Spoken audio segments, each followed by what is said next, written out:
చేస్తామని చెప్పి ఏకంగా మాట్లాడే దౌర్భాగ్యమైన పరిస్థితులు ఈ రోజు రాష్ట్రంలో కనిపిస్తా ఉన్నాయి. గమనించమని అడుగుతా ఉన్నా. మీ బిడ్డ రాష్ట్రాన్ని ముందుకు తీసుకొని పోతా ఉంటే రాష్ట్రాన్ని వెనక్కి తీసుకొని పోవడానికి వీళ్ళంతా కూడా ఎలా ముందుకొచ్చి ప్రయత్నం చేస్తా ఉన్నారో కూటమిగా ఏర్పడి మొట్టమొదటిసారిగా హాస్పిటల్ రూపురేఖలు మారుతా ఉన్నాయి. నాడు నేడుతో పరిస్థితులు మారుతా ఉన్నాయి. ఏకంగా నేషనల్లో దేశవ్యాప్తంగా స్పెషలిస్ట్ డాక్టర్ల కొరత గవర్నమెంట్ హాస్పిటల్లో ఎంత అంటే ఏకంగా 61% ఉంటే మన రాష్ట్రంలో మాత్రం స్పెషలిస్ట్ డాక్టర్ల కొరత కేవలం 3.95%తో ఏకంగా 54,000 మందిని గవర్నమెంట్ హాస్పిటళ్లలో ఇవాళ డాక్టర్లు, నర్సులు, పారామెడికల్స్ ఈ రోజు రిక్రూట్ అయి ఉన్నారు అనంటే అది ఈ 59 నెలల కాలంలోనే. నాడు నేడుతో హాస్పిటల్ రూపురేఖలు మారుతా ఉన్నాయి. మొట్టమొదటిసారిగా ప్రివెంటివ్ కేర్ లో ఎప్పుడు చూడని అడుగులు పడతా ఉన్నాయి. గ్రామాల్లోనే విలేజ్ క్లినిక్ వచ్చింది. గ్రామానికే ఫ్యామిలీ డాక్టర్ వస్తా ఉంది.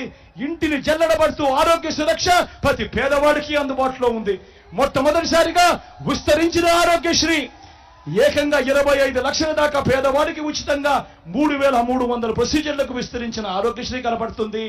ప్రతి పేదవాడికి అండగా ఉంటూ ఆపరేషన్ అయిన తర్వాత కూడా ఆ పేదవాడికి అండగా ఓ ఆరోగ్య ఆసరా కూడా అండగా ఉంది. నేను అడుగుతా ఉన్నా, పేదవాడి ఆరోగ్యం కోసం క్వాలిటీ హెల్త్ కేర్ అనేది ఇంతగా ఇస్తా ఉన్నప్పుడు ఇది కాదా అభివృద్ధి అని అడుగుతా ఉన్నాడు మీ బిడ్డ.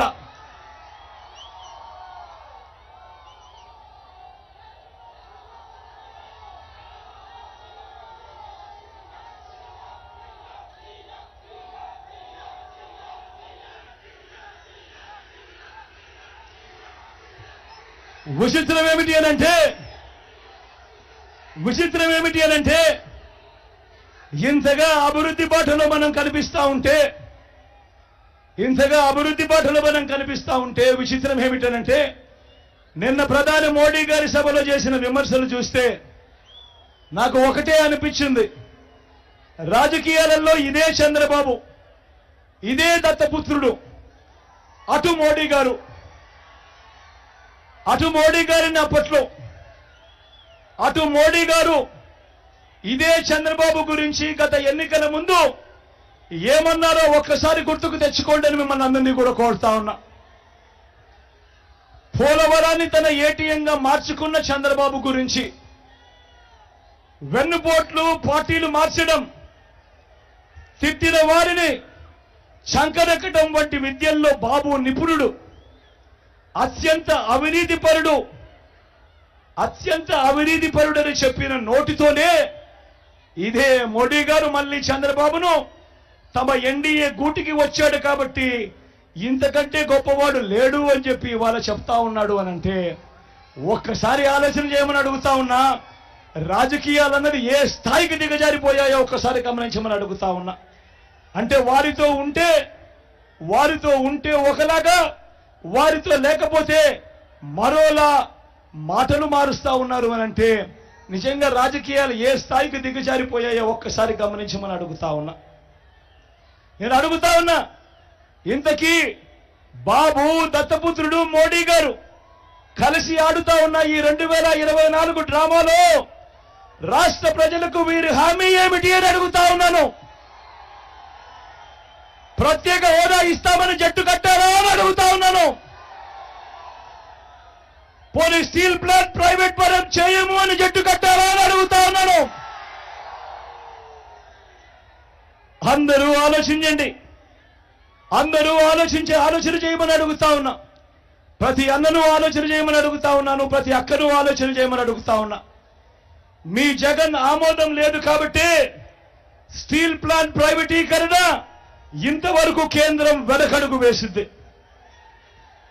అందరూ ఆలోచన చేయమని అడుగుతా ఉన్నా. 5 సంవత్సరాలుగా స్టీల్ ప్లాంట్ ప్రైవేటీకరణ జరగలేదు అనంటే దానికి కారణం, దానికి జగన్ అనే ముఖ్యమంత్రి ఒప్పుకోలేదు కాబట్టి అది జరగలేదు అన్నది ప్రతి ఒక్కరూ కూడా ఆలోచన చేయమని కోరుతా ఉన్నా. ఈ ఎన్నికల్లో కూడా స్టీల్ ప్లాంట్ అమ్మకం ఆపేలా ఆ బాబు, ఆ దత్తపుత్రుడు, ఆ బీజేపీల కూటమిని ఓడించి నా తమ్ముడు అమర్కు ఓటు వేసి మొత్తం దేశానికి ఒక గట్టి మెసేజ్ ఇక్కడి నుంచి పంపించండి అని కోరుతా ఉన్నా.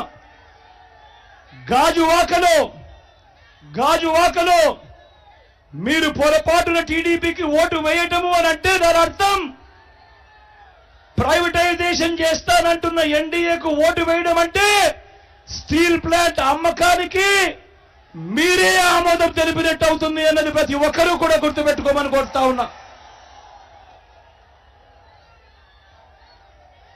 గాజువాకలో పొరపాటున టీడీపీ గెలిచిందంటే, ఎన్డీఏ గెలిచిందంటే స్టీల్ ప్లాంట్ అమ్మకాన్ని ఎవ్వరూ కూడా ఆపడం సాధ్యం కాదు. ఎందుకనంటే వాళ్ళు దీన్నే ఎన్నికల రెఫరెండంగా తీసుకుంటారు. స్టీల్ ప్లాంట్ అమ్మకానికి ప్రజలందరూ మద్దతు తెలిపారు కాబట్టి తెలుగుదేశం పార్టీ అభ్యర్థి ఎన్డీఏ అభ్యర్థి గెలిచాడు అని చెప్పుకుంటారు. ప్రతి ఒక్కరూ కూడా ఆలోచన చేసుకోమని చెప్తా ఉన్నా, ప్రతి ఒక్కరూ కూడా గుర్తుపెట్టుకోమని చెప్తా ఉన్నా ఈ అంశాన్ని.